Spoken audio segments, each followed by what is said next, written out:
जय हिंद। हमें कौन सी वैक्सीन लगवानी चाहिए, क्या हमें वैक्सीन को सेलेक्ट करने का मौका दिया जाएगा, और आधार पूना वाला क्यों भारत छोड़ कर चले गए और भारत कब आएंगे, और इससे क्या सीरम इंस्टीट्यूट के वैक्सीन प्रोडक्शन पर कोई फर्क पड़ेगा। देखिए, अभी दुनिया में कई तरह की वैक्सीन है, हर वैक्सीन की अलग अलग खासियत है। नोवैक्स वैक्सीन जो है इसे यूएनओ खरीदेगा और अफ्रीका के गरीब देशों को देगा। मॉडर्ना और फाइजर अमेरिका में बहुत बड़े पैमाने पर लगाए जा रहे हैं। एस्ट्राजेनिका और ऑक्सफोर्ड यूनिवर्सिटी ने मिलकर बनाया अभी वर्ल्ड वाइड ये दुनिया की सबसे सस्ती वैक्सीन है। इसको भारत में serum institute of India Covishield नाम से बेच रही है, यही सबसे ज्यादा लगाया जा रहा है।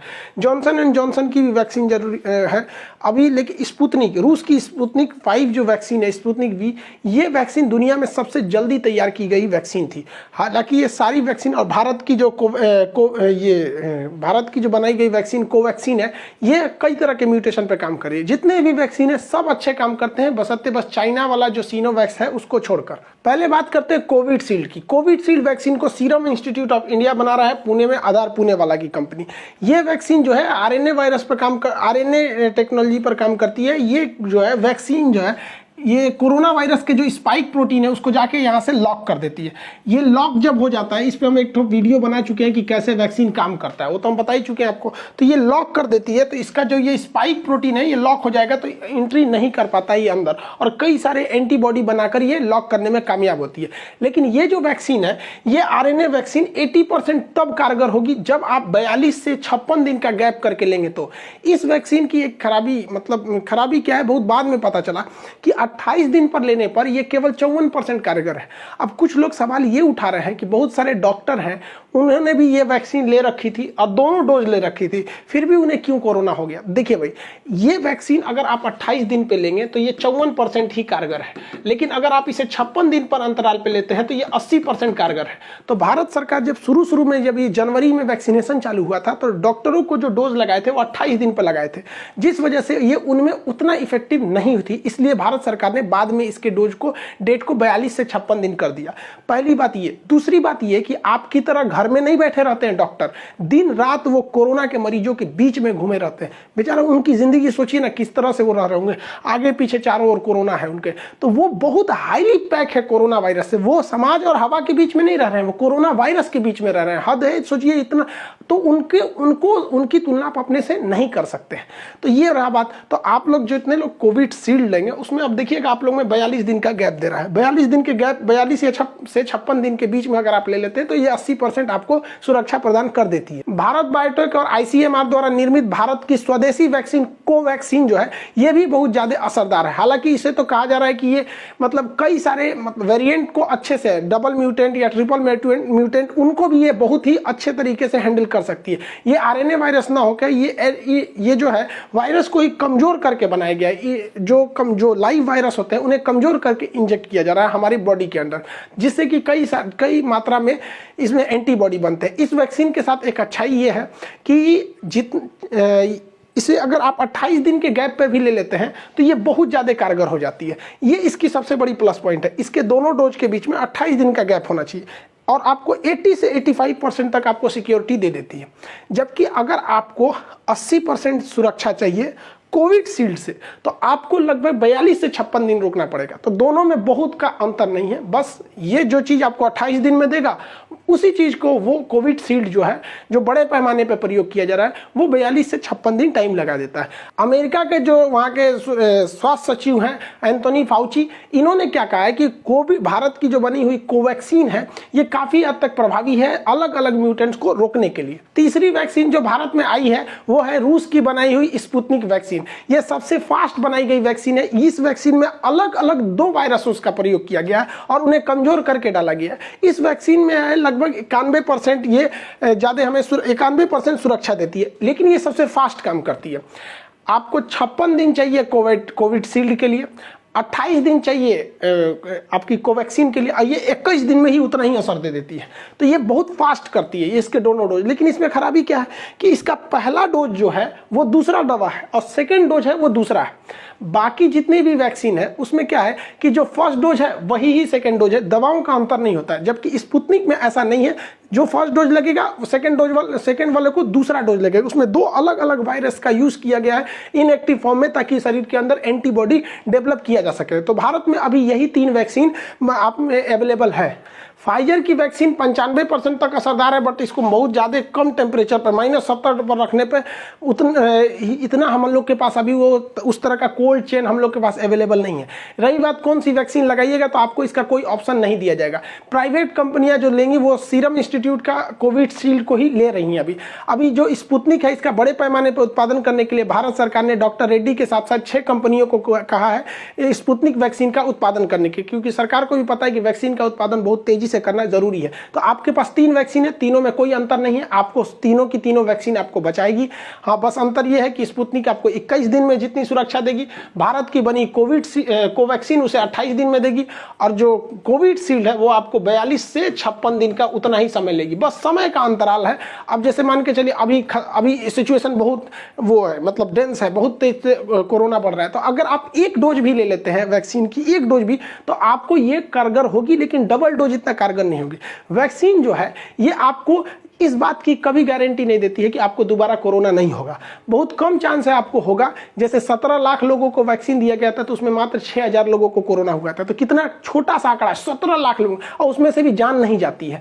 वो अब जैसे कुछ डॉक्टर की जान चली गई, तो देखिए डॉक्टर्स में बताया ना आपको कि वो दिन रात कोरोना के बीच में रहते हैं। आप दिन रात कोरोना के बीच में नहीं रहते हैं, इसलिए आपको डरने की कोई जरूरत नहीं है। कोई भी वैक्सीन लगाइए, ये केवल यही करेगी कि आपको वेंटिलेटर और ऑक्सीजन की नौबत नहीं आने देगी। आपको कोरोना होगा, नॉर्मल खांसी बुखार की तरह होगा, फिर सही हो जाएगा। आज हम भी अपना वैक्सीनेशन करा लिए। हम जो वैक्सीन लगाए वो सीरम इंस्टीट्यूट वाला कोविशील्ड लगाए, अपने सारे स्टाफ लोग को भी हमने यही लगाया। लोग कहते हैं कि बुखार आता है, ये होता है, हमको ऐसा कुछ नहीं हुआ। जब से वैक्सीन लगाए हैं तब से हम पैरासीटामोल की ये 5 रुपए की 5 गोली खरीद के रखे हुए हैं। अब तक कोई बुखार आया नहीं है, ना कोई सर दर्द हुआ है, ना कुछ हुआ है। नॉर्मल जैसे इंजेक्शन लगता है वैसे ही हुआ है, कोई साइड इफेक्ट नहीं देखने को मिला है। किसी को नॉर्मल बुखार आता है तो भैया आपके पास 1 रुपया नहीं है बुखार के लिए, आप दवा खरीद लीजिए। नहीं है पैसा, कोई दिक्कत नहीं, इसे सो जाइए, 1 दिन बाद बुखार उतर जाएगा। कोई साइड इफेक्ट इसका नहीं देखा जाता है। बुखार, सर दर्द ये तो नॉर्मल ऐसे भी हो जाता है, इसलिए अफवाह में मत पड़िएगा। जब हम सुबह वैक्सीन लगाने के लिए निकल रहे थे तो एक चाचा मिल गए हमको। वो कह रहे हैं कि सुनिए खान साहब, बेवकूफ़ी मत कीजिएगा, आप वैक्सीन लगा लेंगे ना तो बहुत घातक असर होगा, किडनी खराब हो जाएगा, 1 साल बाद इसका असर दिखने लगेगा, नपुंसक हो जाएंगे लोग। अरे भाई साहब, अब हम उस चाचा को क्या समझाएं जो कभी कॉलेज स्कूल वैक्सीन के बारे में कुछ नहीं पता, वो ज्ञान बांट रहे हैं। ऐसे लोगों से दूर रहना चाहिए, ये लोग किसी काम लायक नहीं होते। गांव में कुछ होते हैं हमेशा खखोरते हैं, उन सबको ताजमहल में ले जाइएगा तो कहेगा ऐसे नहीं है, उल्टा करता तो ठीक रहता। ताजमहल सफ़ेद ठीक नहीं, उसको काला कर देता ठीक रहता। ऐसे लोगों से बच के रहिए, ये लोग किसी काम के नहीं रहते। हर जगह ऐसे 2-4 को चाचा मिलते रहते हैं जो विरोध करते रहता है हर चीज़ का। वैज्ञानिक ही चाचा लोग से ज़्यादा पढ़े लिखे रहते हैं। ऐसा नहीं है कि आपको कोई जान लेने के लिए ऐसा कुछ करेगा। और एक और अफवाह उड़ रहा है कि 5G का जो ट्रायल हो रहा है उसके वजह से जान चली जा रही है। एकदम अफवाह है भैया। 5G का ट्रायल महाराष्ट्र और दिल्ली के एरिया में, बहुत छोटे से एरिया में हुआ, वो भी कोविड से पहले हुआ था वो ट्रायल वगैरह। इससे कोई मतलब नहीं है। लेकिन पता है कि सरकार चिल्लाते रह जाए, यहाँ डॉक्टर चिल्लाते रह जाए कि वैक्सीन लीजिए वैक्सीन लीजिए, ये रातों रात नहीं बनता है। लेकिन 5G के ट्रायल की वजह से जान जा रही है, ये ऐसा नहीं है। जो नया वायरस आया है ना, डबल म्यूटेंट है, ये उससे ज़्यादा खतरनाक है। इस वजह से ये ज़्यादा सीरियस डाल रहा है। तो लोगों को लग रहा है कि इसके वजह से लोगों की जान जा रही है। ऐसा नहीं है। ये पहले वाला जो कोरोना था 7 दिन में फेफड़ों को जितना नुकसान करता था, ये कोरोना 2 दिन में ही उतना ही कर दे रहा है। इस वजह से ज़्यादा खतरनाक है। मौका नहीं दे रहा है ये वाला कोरोना। इसको 5G से कोई लेना देना नहीं है। आप वैक्सीनेशन कराइए अगर आपकी जान प्यारी है तब। इजराइल जो है, आप देखिए, इजराइल ने अपने आप बहुत बड़ा त्यौहार भी मना लिया जिसमें 1.5 लाख लोग वहां पर उपस्थित थे बिना किसी सोशल डिस्टेंसिंग के। इतने लोग इकट्ठे थे कि भगदड़ में 30 लोग की जान चली गई। कैसे ये पॉसिबल हो गया? हम लोग यहाँ घर में घुस के बैठे, क्योंकि वहां के लोग पढ़े लिखे हैं, वैक्सीन लगवा रहे हैं। वैक्सीन में कोई ऐसा नहीं है। सोचा कुछ जो वैक्सीन के बारे में अफवाह फैला रहे हैं, सोचा को जेल में डाल देना चाहिए। सोचो को यहाँ पे अजीब है सब। अफवाह पे मत जाइए। देखिए, बचपन में भी हम लोग को बहुत अफवाह उड़ाया गया था कि मेढक मार दोगे तो कान पक जाता है। कौन जी कान पकेगा? स्कूल जाते थे लोग तो कहते तो पेंसिल का ये जो छिलका होता है इसको दूध में डालो तो रबड़ बन जाता है। मोर के पंख को हम लोग चौक खिलाते थे लोग। अजीब हाल होता है। यहाँ पे कहते बर्तन में खाना मत खाओ जिसमें बनता है, नहीं तो शादी में बारिश होने लगेगी। सूप जो चावल फटका जाता है आगे मत जाओ, नहीं तो देर से ब्याह होगा या फिर दहेज नहीं मिलेगा। बगुला उड़ के जाएगा तो बगुला बगुला तार दे सोने के तलवार। ये सब क्या था? ये सब अफवाहें थी। तो हम हिंदुस्तानियों को बचपन से ही आदत है कि गुल्लर के फूल पड़ जाता है तो कोई चीज़ खत्म नहीं होता है, तो इस अफवाह पे ध्यान नहीं देना चाहिए। वैक्सीन कारगर है। हमारे भाई साहब सीरम इंस्टीट्यूट ऑफ इंडिया जो पुणे में इसका हेडक्वार्टर है, उसके मालिक आधार पूनावाला, इन्होंने भारत छोड़ के लंदन शिफ्ट हो गए कुछ दिन के लिए। रीजन इन्होंने बताया कि कुछ मुख्यमंत्रियों, कुछ बड़े बड़े उद्योगपतियों, अधिकारी तथा बड़े रसूख वाले लोग इनको फ़ोन करके धमकी देते थे, और जिस वजह से ये बहुत ज़्यादा फ्रस्ट्रेशन में थे और ये लंदन शिफ्ट हो गए। और इन्हें पत्रकारों ने पूछा कि आप इस बढ़ते कोरोना को ले किसे जिम्मेदार मानते हैं, क्या आप चुनावी रैली या कुंभ के मेला को जिम्मेदार मानते हैं? तो इन्होंने कहा कि अगर हम इसका जवाब देंगे तो हमारी जान भी जा सकती है। ये देश के लिए बहुत गलत बात है। कोई भारत का इतना प्रतिष्ठित व्यक्ति जिसके ऊपर पूरे देश की वैक्सीनेशन की जिम्मेदारी, लोगों की जान की जिम्मेदारी होगी, वैसे व्यक्ति को अगर सुरक्षा कारणों से बाहर जाना पड़े और बाहर जाके वो ट्वीट करे या ऐसा करे, तो ये बहुत गलत संदेश जाता है देश के लिए। ऐसा नहीं होना चाहिए। हालांकि सरकार ने उन्हें वायु सुरक्षा दी थी। ये बहुत शर्म की बात है कि इतने बड़े व्यक्ति को वायु सुरक्षा दिया जाए। इनके लिए देखिए, सुरक्षा के लिए ये केवल ये नहीं होता है कि उसे जान से खतरा। सुरक्षा एक डिग्निटी, एक स्पेशलिटी को भी दर्शाता है, जो दिखाता है कि देश आपके सम्मान के लिए कितना खड़ा रहता है। आप एक मामूली नेताओं के लिए अगल बगल में बड़े बड़े सिक्योरिटी दे सकते हैं, इतने बड़े लोगों को नहीं दे सकते। ये लंदन चले गए। अब कुछ लोग का कहना है कि क्या वैक्सीन का प्रोडक्शन प्रभावित होगा? कुछ प्रभावित नहीं होगा। किसी के ये खुदे थोड़ी ना वैक्सीन बनाते थे, इनके अंडर काम करने वाले वो पूरी तरह से बनाएंगे। इनका कहना है कि गवर्नमेंट ने मार्च में हमें ऑर्डर ही कम दिया, तो खरीदने वाली कंपनी तो गवर्नमेंट थी, हम बना के क्या करेंगे अगर कोई खरीदेगा ही नहीं। और आप याद कीजिए कि सीरम इंस्टीट्यूट में एक बार आग लग गया था, तो एक तो उस समय प्रोडक्शन प्रभावित हुआ था, एक अभी वर्तमान समय में सीरम इंस्टीट्यूट जो है वो 7 करोड़ डोज पर डे बना रहा है। लेकिन इतनी बड़ी जनसंख्या को पूरा करने के लिए इनका टारगेट है कि 10 करोड़ वैक्सीन के डोज पर डे बनाए जाए। अब 10 करोड़ बनाने में इन्होंने कहा है कि जुलाई तक में ये संभव नहीं है, यानी मई, जून, जुलाई, ये 3 महीने तक पर डे 7 करोड़ ही वैक्सीनेशन के मतलब वैक्सीन उत्पादन हो पाएगा। जुलाई बाद आएगा, इसलिए इस समय थोड़ी सी लेट होगी। हालांकि इन्होंने कहा कि इसका जो बाहर में भी एक प्लांट लगाएंगे सीरम इंस्टीट्यूट का, जिससे कि मतलब वैक्सीन और भी डोज बनाए जा सके। हालांकि भारत सरकार इनके संपर्क में है, बहुत जल्दी ये भारत में आने वाले हैं। और इंग्लैंड में ये प्लांट नहीं लगाएंगे। भैया आपको लगाना भी है तो फ्रांस में लगाइए ना, इंग्लैंड में लगा के क्या फायदा है? क्योंकि इंग्लैंड में लगाएंगे तो इंग्लैंड तो यूरोपीय यूनियन के बाहर है, यूरोपीय यूनियन के 2 देश बाहर है, उसको यूरोपीय यूनियन के अंदर बेचने के लिए फिर नए टैक्सेशन कानून लाना पड़ता है। और अगर वही फ्रांस में लगा देते हैं तो पूरा यूरोपीय यूनियन फ्रांस भी उसी का हिस्सा है। हालांकि ये भारत में ही लगाएंगे, देखिए आगे क्या होता है। हालांकि भारत सरकार इन्हें आश्वासन दी है सुरक्षा के लिए। हमारे देश में 12वीं फेल लोगों के लिए इतनी सुरक्षा दी जाती है, आप सोच सकते हैं। कमांडो गिनिए यहाँ पे, सिक्योरिटी आप कुछ गिन नहीं सकते हैं कितने गनर लोग आगे पीछे लगे रहते हैं। तो सोचिए, सीरम इंस्टीट्यूट के जो आधार पूनावाला है उनसे गलती हो गया, उन्हें हमारी दीदी से सीखना चाहिए, हमारी बहन से सीखना चाहिए कि अगर आप 12वीं फेल रहते ना तो आपको ज़्यादा सुरक्षा दिया जाता।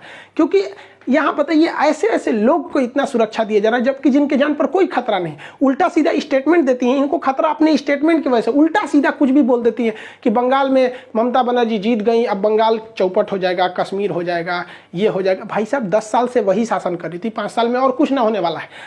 इलेक्शन वगैरह को गोली मारना चाहिए। हाँ, ये बात अलग है कि ममता बनर्जी अगर हार जाती तो बंगाल अमेरिका हो जाता, नासा का हेड ऑफिस बंगाल में आ जाता, यूएनओ का ऑफिस बंगाल में चला आता, भारत को सुरक्षा परिषद में अस्थायी सदस्य मिल जाता, इसरो का लॉन्चिंग स्टेशन कलकत्ता में स्थापित हो जाता, शायद भारत की राजधानी वापस कलकत्ता शिफ्ट कर दी जाती। अगर ममता बनर्जी हारती तो बंगाल वालों तुम लोगों ने हरवा दिया, हम मेरी दीदी की बात माने रहते तो आज बंगाल अमेरिका हो जाता, पूरी अमेरिका, सिंगापुर सब पीछे हो जाते बंगाल से। बंगाल इतना डेवलप करता है कि भारत से भी आगे चला जाता। हम भारत सरकार से आग्रह करते हैं कि हमारी 12वीं फेल दीदी के लिए इस तरह से हम लोग स्कॉट की व्यवस्था रखें और चारों ओर से बुलेट प्रूफ गाड़ियों में हमारी दीदी को ले जाया जाए, क्योंकि भारत उनके बिना अधूरा है।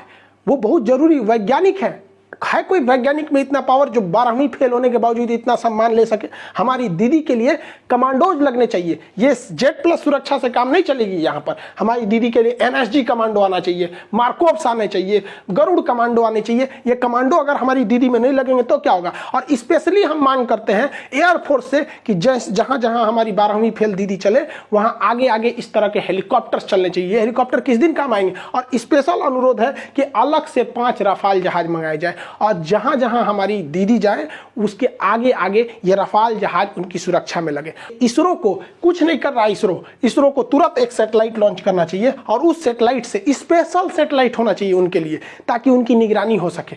इतने सम्मानित व्यक्ति जिन्हें इतने नेशनल अवार्ड मिले गए हैं उनको केवल Z+ सुरक्षा दी जाएगी?